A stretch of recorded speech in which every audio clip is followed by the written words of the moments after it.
और दोस्तों हम लेकर आ चुके हैं आप लोगों के लिए 20 मिनट में सुबह की 50 ताज़ा और बड़ी खबरें बताएंगे। दोस्तों आखिरकार कैसे जो है यहाँ पर ईरान ने कर दी शुरुआत, ईरान ने भी कर दिया अटैक का ऐलान। जी हाँ, आपको बताते चले अब इजराइल के ऊपर कहर बनकर बरसेगा ईरान। आखिरकार क्यों राहुल गांधी ने प्रधानमंत्री नरेंद्र मोदी के ऊपर चल दिया नया दाव। जी हाँ, आपको बताते चले राहुल गांधी की न्याय यात्रा से बढ़ेगी बीजेपी की टेंशन। क्यों संजय सिंह को दोस्तों दोबारा राज्यसभा भेज रही है आम आदमी पार्टी। और आखिरकार तेजस्वी यादव ने क्यों बता दिया कि राम को नहीं है बीजेपी की ज़रूरत। तमाम मुद्दों पर होगी बात, लेकिन उससे पहले अगर आपने अब तक हमारे चैनल को सब्सक्राइब नहीं किया है जल्दी से कर लीजिए। पास में एक घंटी आएगी, इसको भी दबाइए ऑल नोटिफिकेशन पे, ताकि हर वीडियो की अपडेट आप तक पहुंच पाए। दरअसल दोस्तों आपको बताते चले ईरान ने कर दी शुरुआत। ईरान बोला तुम्हारी राख तक नहीं मिलेगी। आपको बताते चले ईरान पे हमले के बाद ईरान लगातार इजराइल के ऊपर हमलावर हो गया है। इजराइल के ऊपर हमला करते हुए बोला ईरान ने कि फ़िलहाल ईरान को इजराइल के लोगों की राख भी नहीं मिल पाएगी। आपको बताते चले ईरान ने कहा कि ये ऐसा ज़ख़म है ना हम भरने देंगे और ना भूलने देंगे। ईरान ने कहा है ना इजराइल इस चीज़ को भूलने देंगे और ना हम भूलेंगे। आपको बताते चले बताया जा रहा है अब हमास के साथ मिलकर ईरान कुछ बड़ा कर सकता है। जी हाँ, इससे पहले हमास और इजराइल की लड़ाई के बीच में ईरान ने कई बार मदद की है। ऐसे में ईरान के यहाँ पर ख़ास करके ड्रोन से हमले के बाद सियासत और ज़्यादा तेज़ हो गई है। ख़ास करके इजराइल बुरी तरीके से फंसता हुआ नज़र आ रहा है। यानी कि अगर देखा जाए तो ये मिस्टेक एक काफ़ी बड़ी मिस्टेक हो गई है, जिसमें कहीं ना कहीं इजराइल के परखच्चे उड़ सकते हैं। आपको बता दें चले बंगाल में हुई ईडी की छापेमारी तो भड़क गई ममता बनर्जी ने बीजेपी को जमकर लपेटा। दरअसल आपको बता दें चले ममता बनर्जी का कहना है कि लोकसभा से पहले बीजेपी उछलेगी और वो जगह जगह ईडी और सीबीआई की कार्रवाइयाँ भी कराएगी। ममता बनर्जी ने बीजेपी को लपेटे में लेते हुए कहा कि फिलहाल बीजेपी सिर्फ विपक्ष के नेताओं के घर पर ही ईडी और सीबीआई भेज रही है और उनको डराने की कोशिश की जा रही है। आपको बताते चले पश्चिम बंगाल में राशन घोटाले को लेकर सीबीआई की टीम पहुंची थी ईडी की, जिसके बाद ममता बनर्जी ने जमकर भड़ास निकाली और कहा कि बीजेपी डरी हुई है इंडिया गठबंधन से। आपको बताते चले दोस्तों एक बार फिर से हमास ने उड़ा दिए इजराइल के 2 टैंक। इजराइल के कई सैनिक हुए जोरदार तरीके से घायल। दरअसल आपको बताते चले एक बार फिर से हमास ने इजराइल के टैंकों को अपना निशाना बना लिया। यही नहीं, हमास ने इजराइल के कई सैनिकों को घायल भी कर दिया। आपको बताते चले गाज़ा और ख़ास करके खान यूनुस में हो रहा है जोरदार भिड़ंत में कई लोग मारे जा रहे हैं तो कई लोग बुरी तरीके से घायल हो रहे हैं। लेकिन सबसे ज़्यादा आंकड़ा जिसने बढ़ाया है वो कोई और नहीं बल्कि हमास है। हमास ने इजराइल को मुंहतोड़ जवाब देते हुए उसके 2 टैंकों को ध्वस्त कर दिया। यही नहीं, उस टैंकों पर दोस्तों कई सैनिक भी सवार थे, जिन सैनिकों में से कई लोग मारे गए हैं और कई लोग घायल बताए जा रहे हैं। आपको बताते चलें अब तक हमास इजराइल की जंग के बीच में हमास का हमले इजराइल के ऊपर 2 गुनी स्पीड से हो रहा है, क्योंकि जाहिर सी बात है इजराइल जो वहाँ पर मासूम लोगों को मार रहा है उसका बदला हमास ले रहा है। आपको बताते चले दोस्तों एक बार फिर से जो है यहाँ पर बीजेपी को तेजस्वी यादव ने दिखाया आईना। तेजस्वी ने कहा कि फ़िलहाल राम को तुम्हारी ज़रूरत नहीं है, लोगों को नौकरी की ज़रूरत है। दरअसल आपको बताते चले बीजेपी राम मंदिर पर सियासत कर रही है, तो अब तेजस्वी यादव ने बीजेपी को मुँहतोड़ जवाब दिया है। तेजस्वी यादव का कहना है कि लोगों को नौकरी की ज़रूरत है और लोगों को धर्म के नाम पर उलझा रही है बीजेपी। यही नहीं, तेजस्वी ने बीजेपी के ऊपर हमला बोलते हुए कहा कि राम को बीजेपी की कोई ज़रूरत नहीं है, पूरी दुनिया उन्होंने कहा कि चरणों में है, तो बीजेपी अपने आप को महान ना समझे। उन्होंने कहा कि बीजेपी अपना काम करे, लोगों को रोज़गार दे। वो सत्ता में है लेकिन वो धर्म के नाम पर लोगों को भटकाने का काम कर रही है। यही नहीं, तेजस्वी ने केजरीवाल का भी सपोर्ट किया और कहा केजरीवाल को बीजेपी फंसाने की कोशिश कर रही है। आपको बताते चले दोस्तों एक बार फिर से जो है यहाँ पर संजय सिंह जाएंगे राज्यसभा। आम आदमी पार्टी ने बना लिया दोबारा प्लान 2024 का। दरअसल दोस्तों माना जा रहा है इस बार फिर से एक बार जो है यहाँ पर संजय सिंह का नाम घोषित कर दिया गया है। आपको बता दें हालांकि अभी संजय सिंह जेल में बंद है ईडी की कार्रवाई के तहत, लेकिन आम आदमी पार्टी ने घोषणा पत्र जारी कर दिया जिसमें बताया जा रहा है कि संजय सिंह को दोबारा राज्यसभा भेजा जाएगा। मतलब साफ है कि फिलहाल 2024 के चुनाव में ये एक बड़ा दाव चलने जा रही है आम आदमी पार्टी क्योंकि जाहिर संजय सिंह काफ़ी ज़्यादा पॉपुलर नेता भी हैं। अभी भले ही वो जेल में ईडी की गिरफ्त में बंद हो, लेकिन आपको बताते चले ये एक बड़ा फैसला लिया गया है जिसमें माना जा रहा है कि इस फैसले का असर आने वाले लोकसभा चुनाव में भी हमें देखने को मिल सकता है। आपको बता दें चले दोस्तों, फिलहाल राहुल गांधी की प्रधानमंत्री को खुली चेतावनी। राहुल गांधी बोले देश में मोहब्बतें बढ़ रही हैं, बीजेपी की नफरत को हराएंगे हम। आपको बता दें चले राहुल गांधी की भारत जोड़ो न्याय यात्रा 14 जनवरी से शुरू होने वाली है। राहुल गांधी की भारत जोड़ो न्याय यात्रा से पहले बीजेपी के कई नेता इससे परेशान भी हैं। आपको बता दें चले राहुल गांधी सबकी बातें सुनेंगे, इसमें किसको क्या प्रॉब्लम है। अब राहुल गांधी की इस यात्रा का क्योंकि नाम चेंज कर दिया गया, पहले जो है यहाँ पर न्याय यात्रा थी, अब जो है आगे भारत जोड़ो न्याय यात्रा कर दिया गया।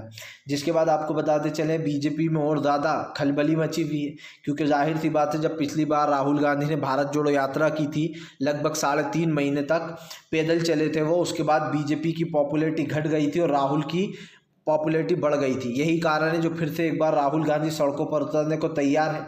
मतलब साफ है कि फिर से राहुल गांधी 3-3.5 महीने तक दोस्तों सुर्खियों में मीडिया में छाए रहेंगे, जिसके बाद कहीं ना कहीं ये मुश्किलें बढ़ गई हैं। आपको बताते चले दोस्तों, हिजबुल्लाह ने फिर से दाग दिए कई रॉकेट। हिजबुल्लाह के आगे इजराइल हुआ पूरी तरीके से फेल। दरअसल हिजबुल्लाह ने फिर से एक बार आपको बताते चले इजराइल पर हमला कर दिया। लेबनान की बॉर्डर से लगातार हिजबुल्लाह बरसा रहा है अपनी जो है मिसाइलें, जिसके बाद इजराइल को काफ़ी परेशानियों का सामना करना पड़ रहा है। हालांकि इजराइल बार बार इस चीज़ को दोहरा रहा है कि वो लेबनान की बॉर्डर पर हमला कर देगा। आपको बताते चले इजराइल ने 2 बार तो हमले कर भी दिए ड्रोन से, लेकिन एक बार फिर से ये बात निकल कर सामने आई है जहाँ पर लेबनान बॉर्डर पर हिजबुल्लाह ने फिर से अटैक किया है। आपको बताते चले हिजबुल्लाह तक इजराइल नहीं पहुँच पाता, क्योंकि कई विदेशों ने चेतावनी दे रखी है कि अगर इजराइल ऐसा करता है, हिजबुल्लाह पर हमला करता है, तो ये लड़ाई और भी बढ़ जाएगी, क्योंकि दूसरे देशों तक इस युद्ध की आंच जाएगी जो उसके आसपास के देश है। और इसी को लेकर जो है यहाँ पर कहीं ना कहीं ये पेच अड़ा हुआ है। आपको बता दें चले दोस्तों, लगातार बढ़ती चली जा रहे हैं भ्रष्टाचार पर जो है यहाँ पर पीएम नरेंद्र मोदी को जमकर जो है यहाँ पर कांग्रेस के दिग्गज नेता पवन खेड़ा ने घेरा। दरअसल आपको बता दें चले बीजेपी के ऊपर जो है फिर से भ्रष्टाचार के आरोप लगाए हैं। उन्होंने कहा कि लगातार बीजेपी जो है यहाँ पर भ्रष्टाचार फैला रही है, देश में महंगाई, गरीबी, बेरोजगारी जैसे मुद्दों को दरकिनार कर लोगों से पैसे वसूले जाते हैं। आपको बता दें चले दरअसल बीजेपी के ऊपर कर्नाटक में भी एक बार आरोप लग चुका है कि फ़िलहाल वो 40% कमीशन लेती थी, और ऐसे में मध्य प्रदेश में भी लगा था। हालांकि मध्य प्रदेश में वो दाव चला नहीं, शिवराज सिंह चौहान को काफ़ी सीटें मिल गई मध्य प्रदेश में। लेकिन आपको बता दें चले अब फिर से कांग्रेस ने एक बार भ्रष्टाचार का मुद्दा उठाया है। बताया जा रहा है 2024 के लोकसभा चुनाव को लेकर ये सारी रणनीति बनाई गई है, और इस पर कहीं ना कहीं सरकार आगे भी काम कर सकती है, क्योंकि इस चीज़ को एक मुद्दा भी बनाया जाएगा 2024 के लिए। आपको बता दें चले दोस्तों, ईवीएम को हटाने की मांग हुई तेज़। आज भानु प्रताप जो कि सुप्रीम कोर्ट के वकील हैं, आपको बता दें उनके साथ साथ पूरे वकीलों और कई भी और जो सोशल एक्टिविस्ट्स हैं, उन लोगों ने दोस्तों ईवीएम के खिलाफ मोर्चा खोल दिया। चुनाव आयोग को अब ईवीएम पर जवाब देना ही होगा। सीधी सी बात यह है कि जब विपक्ष कह रहा है बार बार कि ईवीएम हटाओ, वीवीपैट से चुनाव कराओ, तो चुनाव आयोग को क्या प्रॉब्लम हो रही है।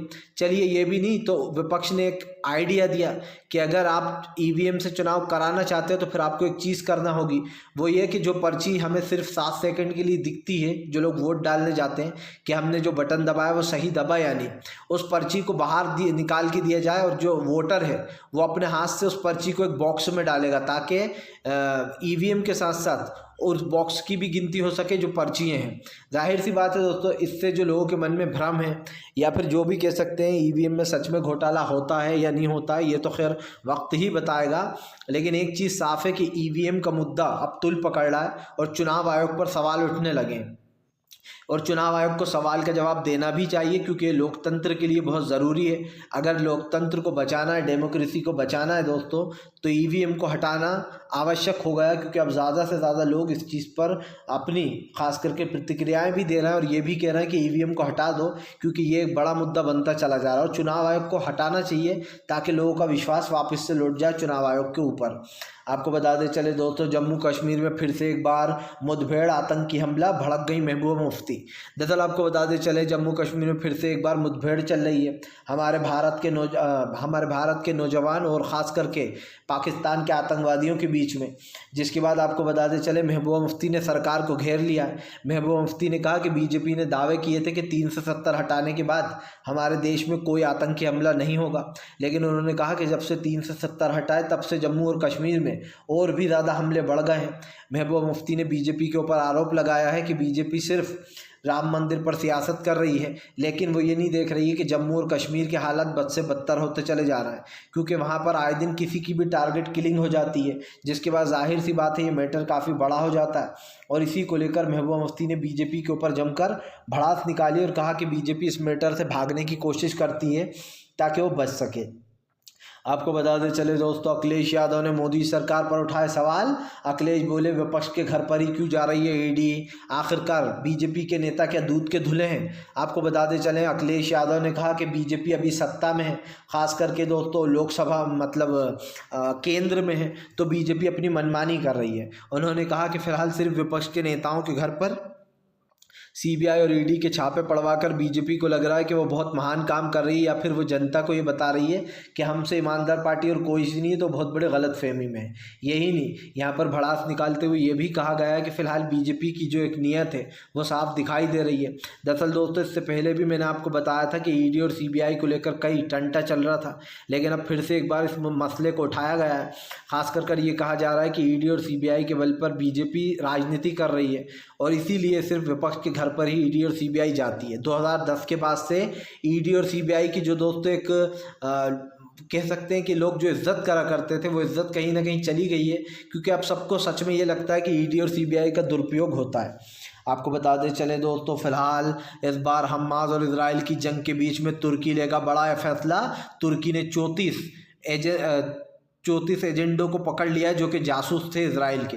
आपको बता दें चले, इजराइल का मोसाद जो लगातार जासूसी कराता है दोस्तों, जासूसी संगठन है, लगातार वो तुर्की पर भी नज़र रखता है, हमास पर भी नज़र रखता है, और कई देश हैं जहाँ पर उसके जासूस बसे हुए हैं। अब आपको बता दें चलें, एक बार फिर से तुर्की को बड़ी कामयाबी हाथ लगी है। तुर्की ने दोस्तों 34 इजरायली जासूसों को पकड़ लिया है। इसी के साथ साथ आपको बताते चले, तुर्की को ये भी पता चल गया कि इजराइल किस तरीके से उस पर नज़र रखे हुए, क्योंकि इजराइल को डर है कि अब तुर्की भी हमला कर सकता है। और जाहिर सी बात है, जो गाज़ा में हो रहा है उसको लेकर तुर्की के राष्ट्रपति अर्दोगान ने बार बार ये कहा है कि फ़िलहाल गाज़ा का कसाई है नेतन्याहू, यानी कि जो इजराइल के पीएम है नेतन्याहू, वो गाज़ा का कसाई बता दिया था उन्होंने तुर्की के राष्ट्रपति अर्दोगान ने, और फिर से इस बात को उन्होंने एक तरीके से दोहराने की कोशिश भी की है।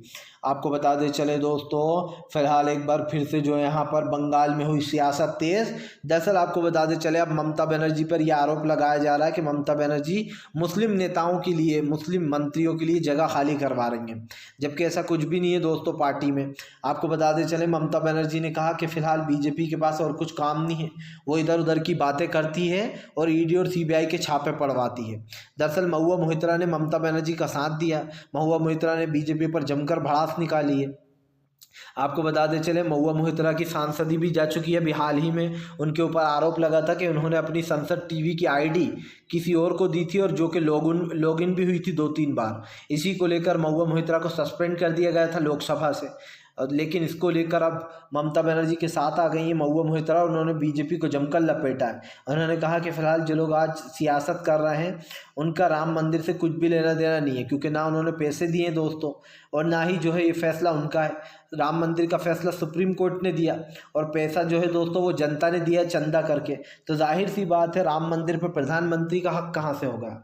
आपको बता दें चले दोस्तों, इस बार आंध्र प्रदेश में करेगी कांग्रेस खेल। पहले कर्नाटक, उसके बाद दोस्तों तेलंगाना, अब जो है राहुल गांधी की नज़र आंध्र प्रदेश में।